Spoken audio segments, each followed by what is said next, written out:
All right, this is the Polish Lavvu that my son and I just set up. This is going to be the tent I camp with now with the Scouts. It's going to replace the old Army shelter half for me.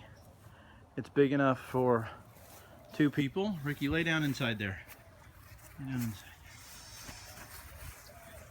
It's definitely big enough for 2 Scouts to sleep in if they need to. 3 or 4. So it's a nice lightweight material. It's a lot lighter, or it feels a lot lighter than my shelter half. Probably gonna have to waterproof it, but it's got lots of room. Set up quick, took about 10 minutes to set up. Probably gonna spend the night in it tonight to test it out in the backyard. That's the plan. So let's finish getting it set up. Everything on the inside. Maybe we'll do the father-son camp out tonight.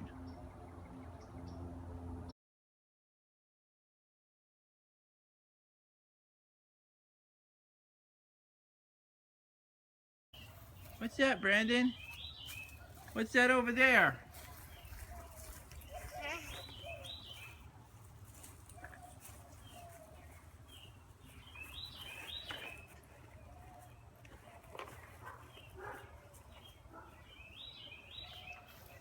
Hey, Brandon, go inside.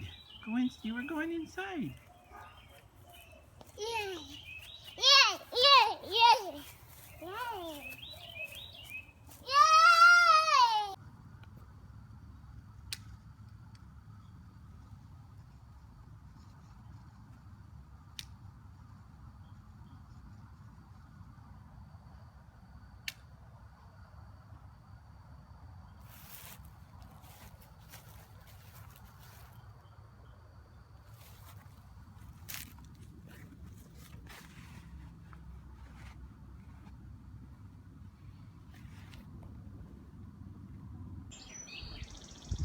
All right, so my gear test went very well.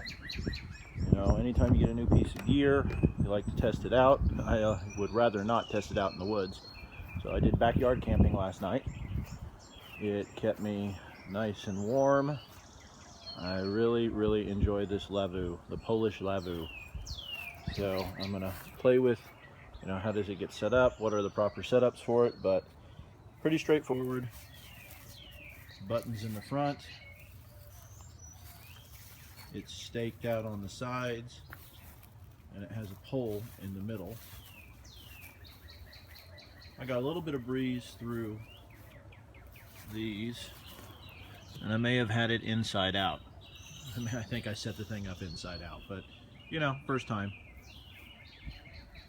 So I'm actually going to take it down because we're going to get some rain later today, and I don't want it to get soaked and have to dry it out. Once I take it down, I will show y'all what my sleeping setup was. You can see I need to watch that. Part of my ground sheet was shoved out underneath, so water would have come through if it rained last night. But you know, you live and learn. I didn't get rained on, so no big deal. So let me open up the flaps, and then I will show y'all what it looks like on the inside. So this is what it looks like on the inside.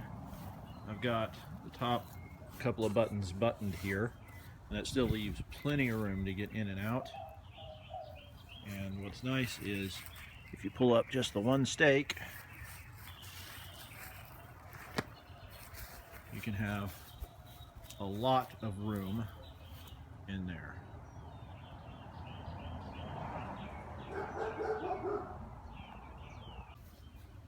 And there you go.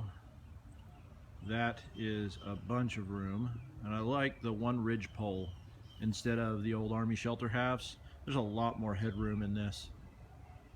So I'm gonna go see if I can drag my son off the video games long enough to hold the camera for me and record. As you can see on the inside, there's lots of room. You know, lots of room. I wouldn't want to share this with 2 people, but there is a bunch of room in here. And it's set up quick. It took me about 7 or 8 minutes to set up. It took me about 7 or 8 minutes to set up, and I had no idea what I was doing. So once I get some practice and getting it down, taking it up, getting it down, and taking it up, that sounds bad, but get some practice getting this thing set the way it's supposed to be set, I think it will go really quick. I like it. I like it a lot. There's a lot more room in here. This is a lot more user-friendly and one-person setup friendly than my old USGI shelter half. As you can see, I got plenty of headroom. I'm 5'10", and I have plenty of room in here. Laying down, I had plenty of room across. So I'm really happy with it. Mine was unissued, or seemed like it was unissued, and was marked 1989. So thankfully I got one of the newer ones, and I'm pretty sure it has never been used. I'm gonna need to figure out how to waterproof it, water treat it, but I'll probably honestly put some kind of tarp setup over it when I set it up out in the woods, some kind of fly tarp just for extra protection. I've seen other people do that, but I will give you some more information on it as I get more uses.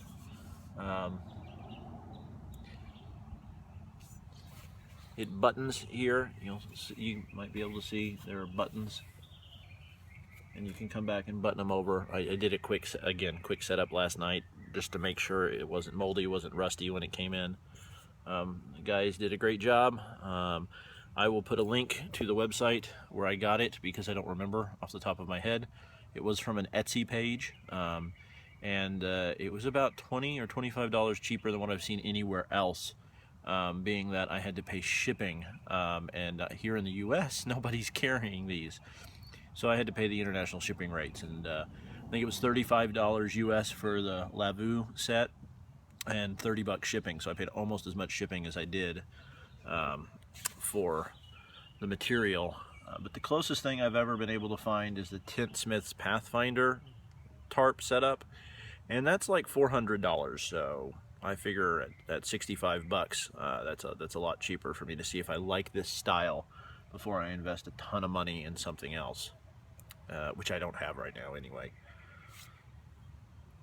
So now that I took the Lavvu down, you can see my sleeping setup. I just had a reusable space blanket, an Ozark Trail generic thermarest. This is the first time I've done the USGI poncho, and poncho liner as a sleeping bag. Worked good. And I just threw a couple of little blankets on it just in case it got chilly. I'm a wimp from Texas, so 64, 65 degrees was chilly for me, but I actually got overheated last night and had to kick some of those off. And then I just had a wool poncho blanket, one of those Mexican style wool poncho blankets on top of the thermarest, just for a little bit of extra padding. But I started sweating last night, actually. I got so warm, so this worked great. When it's not about to rain on me, because it's raining now or starting to drizzle, I'll lay it all out and do a nicer video down the line. I want to do a video on the poncho liner and the poncho as a sleeping bag. I haven't seen many of those on YouTube yet.